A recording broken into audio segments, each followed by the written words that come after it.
Alrighty, yo, what is going on, everybody? It's your boy, Mr. DDG94, back with another reaction video. So, we're finna react to Bebe's Kids. We don't die, we multiply. But anyways, so without further ado, let's get right into it, man. It's my Black Media Man Cave. Let's get it. Too complex, much too complex, too complex, much too complex. Yeah.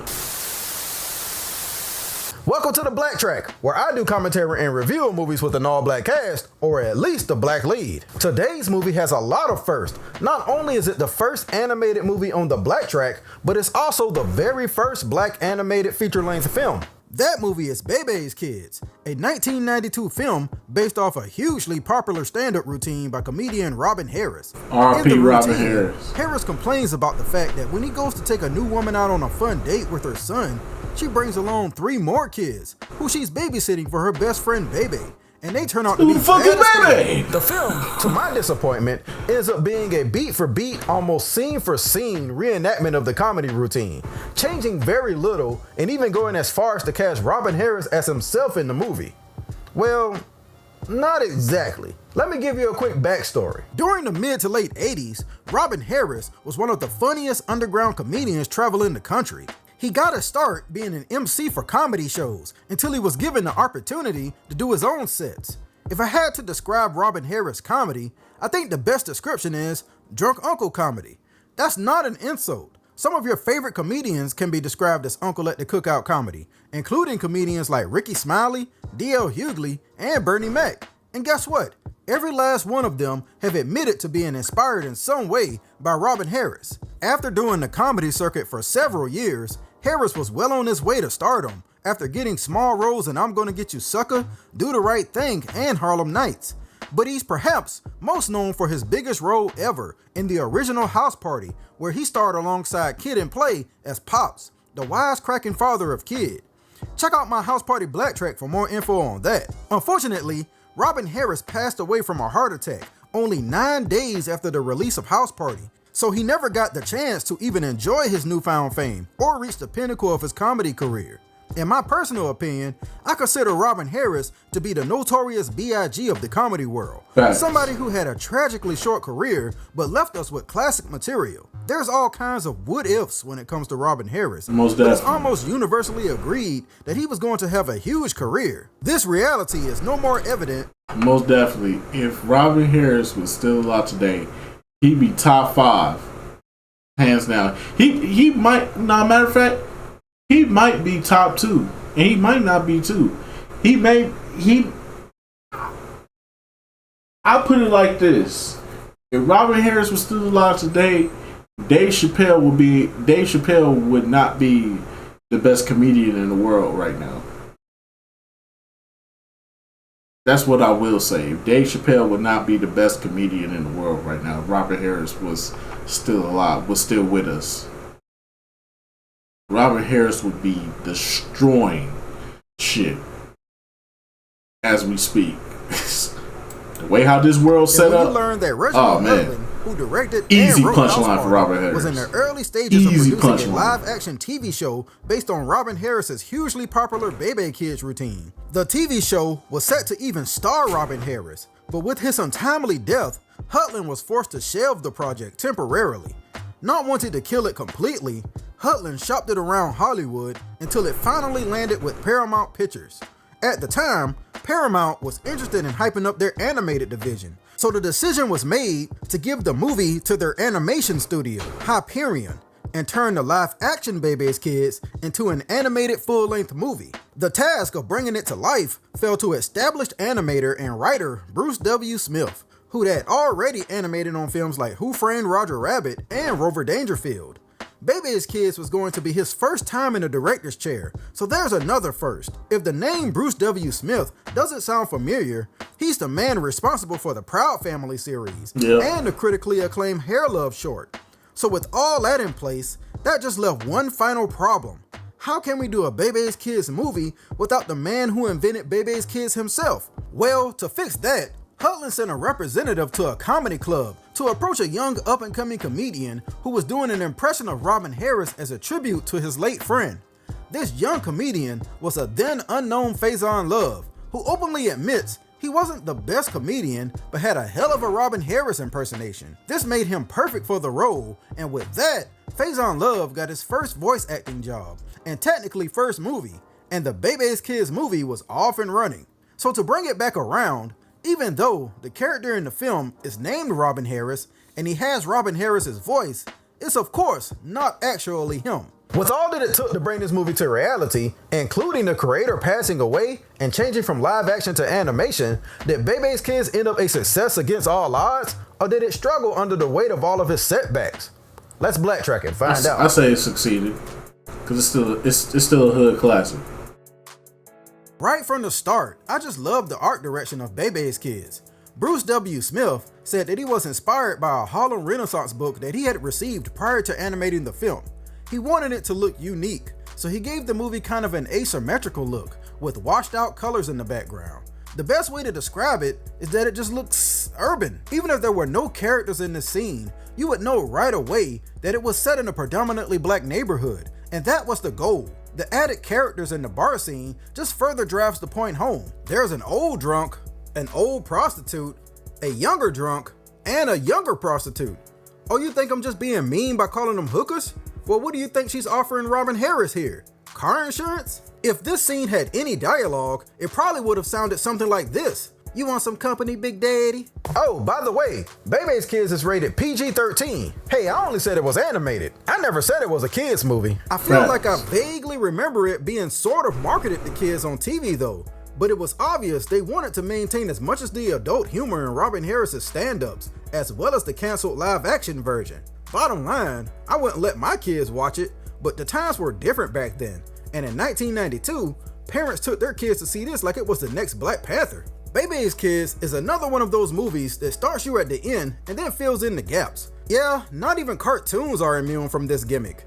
Robin is getting pissy drunk and starts recounting the events to a blind bartender. I sure would like to learn more about how that works. That joke setup is almost better than what we're about to get with the rest of the movie. Everybody in this place is pretty funny, and the movie flashes back to this place whenever it needs a one-liner. One of the drunks is voiced by the late comedian Ronaldo Ray, and the barfly lady is voiced by Bebe, you got to go to work on Myra's Toes, Drake, who also voices Mary Darnell on The Proud Family. Robin's story starts at a funeral for a guy that not a single person liked, except for his wife and his secretary. I guess everybody just came for the food, even the roaches. It feels like a lot of this movie was pieced together by scenes left on the cutting room floor of the defunct TV show, like these domino players who Robin chops it up with briefly at the funeral. Two of them are voiced by comedy greats John Witherspoon and George Wallace, and the other two are voiced by Rodney Winfield and the king of the black movie cameo, Chino Fats Williams, who had already worked with Robin Harris and the Hudlin brothers in House Party.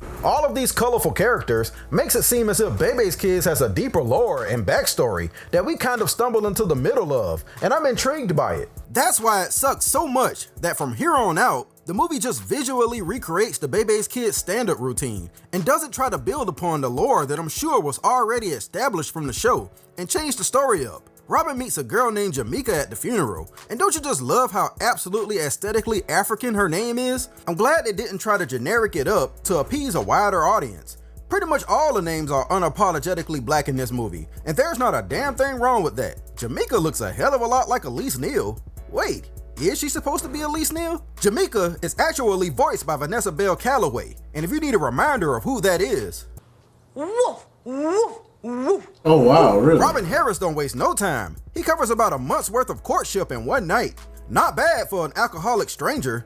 He gets a ride from Jamaica, damn near learns her life story, and meets her son Leon. Hell, I would have went in for a kiss on the first night too. Might as well play the odds. I don't blame Leon for not warming up to Robin immediately. He got more sense than his mama. As a son to a single mother myself, it was always awkward being introduced to a new boyfriend because they were almost never just normal. It was always something weird about them, and Robin is no different. Way down in the jungle deep. The badass mind stepped on the signified monkey feet. Dolomite, my man. Of course, anybody would be willing to put up with your weirdness if you lead with your wallet, and I like how Bebe's Kids keeps it ambiguous just how much money Robin Harris actually has. He's simultaneously broke and paid depending on the situation. Basically, he's broke when it's funny, paid when it's convenient.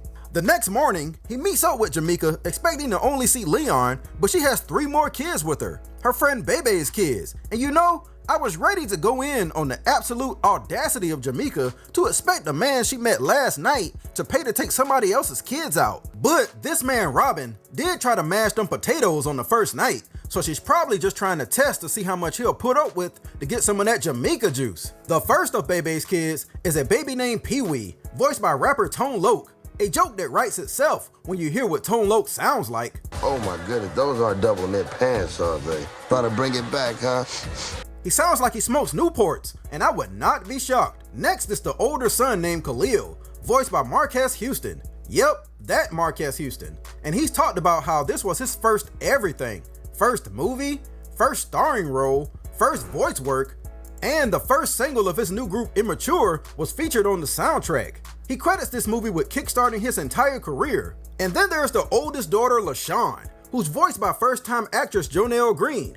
And since I'd never heard of Jonelle Green, I said, let me go check out her work. And well, I've heard of Jonelle Green. I just know her by a different name.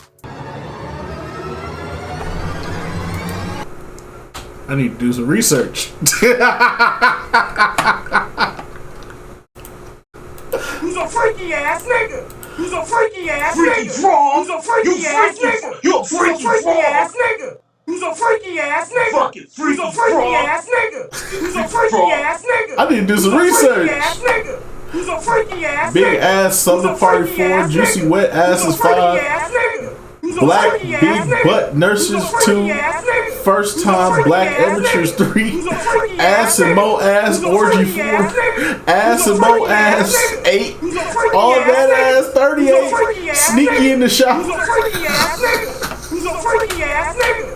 Who's a freaky ass I need to do some Who's a research. freaky ass nigga? Who's a freaky ass nigga? Who's a freaky ass nigga? I need to do some research. Hold on. Baby Mama's 3, Nightstick Black Pop.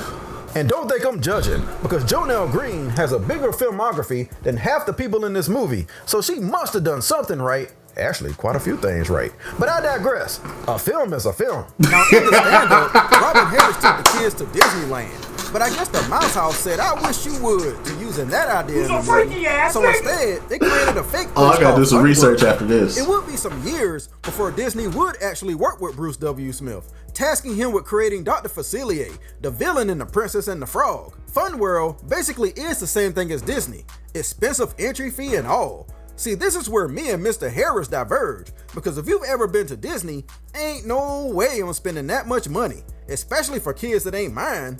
But I applaud Mr. Harris for stepping up to the plate for underprivileged kids. A lot is made about the fact that Bebe only left $20 to help with the admission fee, but looking at the prices, I mean, it kinda helped. Somebody got in for only $15. The admission sign always cracks me up, because why even separate the kids from the adults if it ain't cheaper? Then, Fun World is definitely on to people trying to lie about their kids' age to get in cheaper or free, and decided to punish you for your sins with inflated pricing. Then, as if they're doing you a favor, seniors get in for a whopping 50-cent discount. Bebe's Kids has a lot of quick and fast humor like this that you'll miss if you aren't paying attention. And it proves that they were capable of making their own jokes and not relying on Robin's stand-up. But in the very next scene, they fall right back on one of Robin Harris's tried and true routines. The fact that he wore his wedding ring on the wrong finger because he married the wrong woman. Robin's ex-wife shows up to the park with her best friend, and these two always gave me Baps vibes, even though this predates Baps by at least 5 years. They only exist in this movie to terrorize Robin and sabotage his date. They get to talking about stuff like alimony and a bunch of things I did not understand in 1992. Plus, isn't this a kids park? Why are they even here? Oh yeah, that's right, I answered my own question earlier, because they have to fit in every single one of Robin Harris's jokes. Now I can easily be critical of the fact that the movie constantly reuses material, but I'm also aware of the fact that the movie was also marketed to people who've never seen the Robin Harris routine. Robin's ex-wife Dorothea is voiced by Myra J., another comedian and the voice of Mamie Darnell on The Proud Family, and her friend Vivian is voiced by the late Nell Carter. Now, Bebe's Kids isn't a musical, but a decision was made to have several musical numbers added, and it does not fit. I would be willing to overlook the songs if they were actually good, but they all sound hastily thrown together. I pack your rusty butt back in the tank. Roll up the windows with no air conditioning, blacking out from the heat, and y'all gonna be pushing. It didn't need it, but I could see somebody saying, well, most Disney animated movies have music, so why not this? Bebe's kids themselves are far more fleshed out in the movie than time allowed them to be in the stand-up. Yeah, they're bad and all, and get into a whole bunch of shenanigans at the park, but there's more to them than that, and I'm glad the movie makes a point to show that they aren't the only ones being bad at the park. I'm just glad that it doesn't make it seem like their race makes them inherently bad. The movie makes a point to include a bunch of different races, all terrorizing the park equally. Now you might be asking yourself, where are these kids' parents? But you wouldn't believe how many summer camp trips I went on where the chaperones were just like, hey, meet us back at the front and say, I don't know, 3 hours? So in that aspect, Bebe's kids is accurate. Anyway, back to the kids. Like I said, they all have their own personalities. LaShawn has a strong personality, and if I'm not mistaken, she's the oldest, which means she probably had to help her mom raise the other two at some point. She don't fuck around, and all the boys she knows are afraid of her, probably because she's not afraid to fight men. Those girls were always terrifying growing up. She also secretly likes Leon, so there's a softer side, and I like that she shows affection the only way that she knows how. Don't try to change the subject. Khalil is super militant and a mix between Ice Cube, Chuck D, Dr. Dre, maybe a little Eazy-E, pretty much any political rapper from the time. He's the instigator and the ringleader of the majority of the bad behavior that takes place. Pee-wee is the most underwritten kid. It's not like really defined what his character is. He's just a baby that doesn't get his diaper changed, ever. And he has a deep voice, so he's a one-note character. He kind of makes me think of another baby that's been in the news recently. The best parts are their interactions with Leon. Leon represents the so-called sheltered black kid, and Bebe's kids constantly try to bully him and peer pressure him to be more like them. It's the equivalent of those kids who got made fun of back in the day for acting or talking a certain way, even though they were just being their authentic selves. This is one of the few times where Bebe's kids attempts to back away from the subject material and deliver a message. How do I get respect? Easy. Don't worry about what they think about you. Just do what you do best, and then you'll win respect on your own terms. Wise words buried underneath a lot of nonsense. There's two different subplots going on while they're at the park, and I really don't know which one is more entertaining. One is with Dorothea trying to sabotage Robin and Jamaica's relationship. I lean more towards this one because it at least has a hilarious conclusion. Dorothea and her friend have a fake conversation in the bathroom in front of Jamaica, trying to make it seem like Robin was over there just last night. Would that really be a violation? I mean, you did just meet him last night yourself. Anyway, she storms out and confronts Robin over it, and later on, when he discovers who's been causing all the problems, he and Dorothea go at it the best way you could go at it in the early 90s, a Yo Mama joke competition. Hair look like the back of a toaster. Your mama. My mama? Yeah, your whole family. Ain't that a look at you. Mama so old, she was there first day of slavery. Your mama so old, she older than your grandmama. Your mama so fat, she on both sides of the family. That's okay, your mama so dumb, she thought a quarterback was a refund. Oh, ain't that? Look, your mama so dumb, they told her it was chilly outside, she wouldn't got a bowl. Ready to go, baby. She got cooked. The other plot is some old Five Nights at Freddy's type shit, since the kids get captured by some animatronics for damaging one of their own earlier. Boy, you could tell Terminator 2 had came out recently. This part isn't nearly as entertaining, probably because it's so weird. Khalil is about to be put to death. That's right, you heard me. Death. Until robot Abraham Lincoln says that can't happen because he thought this was America. So Khalil goes on trial with Lincoln representing him and Nixon prosecuting. What a weird time and place to get political. And it all ends with yet another song called Freedom. My theory is that the adult scenes being semi-serious and the kid scenes being silly was done on purpose to separate the adult issues away from the childhood wonder and imagination. Most of the stuff that happens with the kids are way over the top, but makes sense if you think of it from a child's point of view. I think it's why they spend so much of the movie apart. I might be reaching, but when you watch it back, it makes sense. Things get so bad at the park that eventually Robin Harris has had it and tries to leave them right there. But you don't even have to be troublemakers to know that you better have your ass on the bus on time, because if you get left and your mama gotta come get you, it's gonna be 10 times worse. So the Bebe's kids beat him to the car, naturally. It ain't time to go. You trying to leave us? This is where Bebe's kids gets real serious on you. Robin and Jamaica take the kids home, and the image of the neighborhood they live in alone is enough to bring the somewhat happy mood they had going to a screeching halt. It doesn't look like it's the projects, but it's definitely a sketchy neighborhood, especially when you got the Hudlin brothers running around, making throwback house party cameos. I better walk the man. Gee, you think, Jamaica? The movie picks this point to essentially tell you why the kids are the way they are. Their living situation sucks, and their mom is an absentee. But in my opinion, I think they should have found a way to work this into the story earlier. I can't complain too much. This at least gives a socio-economic reason to the kids' behavior, where the stand-up didn't have the opportunity to.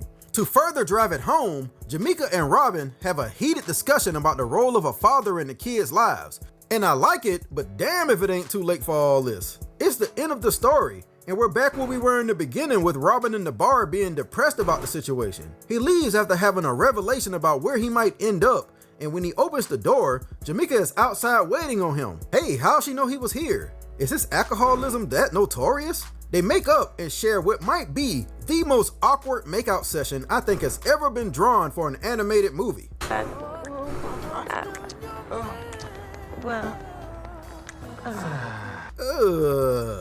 She went back and got them kids too, and having not learned his lesson, Robin takes all of them to Las Vegas, where they get right back to the business of burning it to the ground. Hold up though, am I the only one who's always wanted to see a sequel that deals with Bebe? Facts. Like, what was she doing all those times she left her kids home alone? I always figured the plot twist would be that she had like 5 jobs and is actually the hero of the story. Yeah, that's the story we need. Let's get to the grade.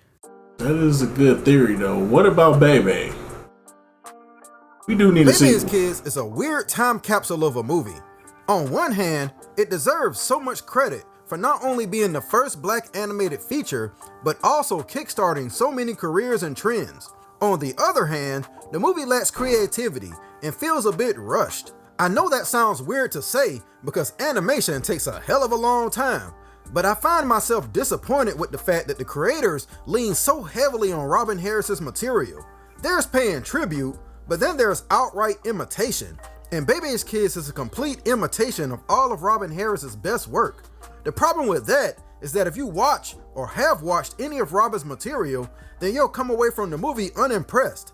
If you haven't ever heard of Robin Harris, you still will probably dislike the movie, but at least you'll get some laughs out of it. It waits until the very last moment to start delivering a message, and this is one of those times when a heavy-handed message would have been better served from the start. It's not like you're alienating the kids by doing that. You already alienated the kids when you made the movie PG-13, so why not find a way to hook the young adult audience? That leads into another problem, the marketing. I think having this movie changed to an animated film at the 11th hour really hurt it, because it feels like there just wasn't enough time to change everything from the more mature show it was supposed to be.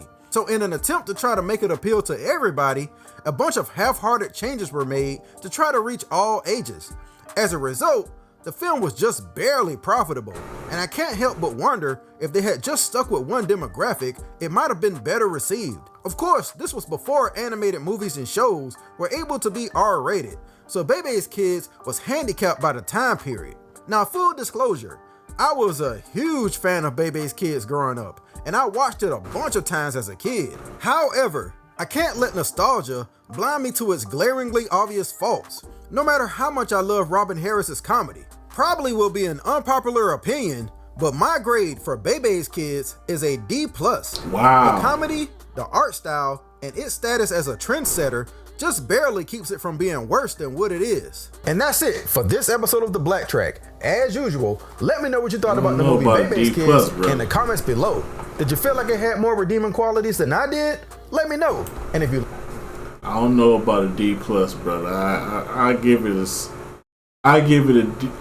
B- at best. I give it a B- at best. That's what I give it. I give it a B- at best. Most definitely needed a sequel where Bebe is actually present. and we get to understand her and why she raising these kids in this manner. That's definitely needed. But yeah, man, let's just go about doing for this one. I'm tired, boy. I'm ready to go to bed, man. Yeah, I'm ready to go to bed. But anyway, so I'm just gonna about do it for this one, man. Bebe's Kids is definitely a classic. Let me know what y'all think down in the comment section below. Was y'all Bebe Kids? Was y'all Bebe Kid fans? Some of y'all was some Bebe Kid shit.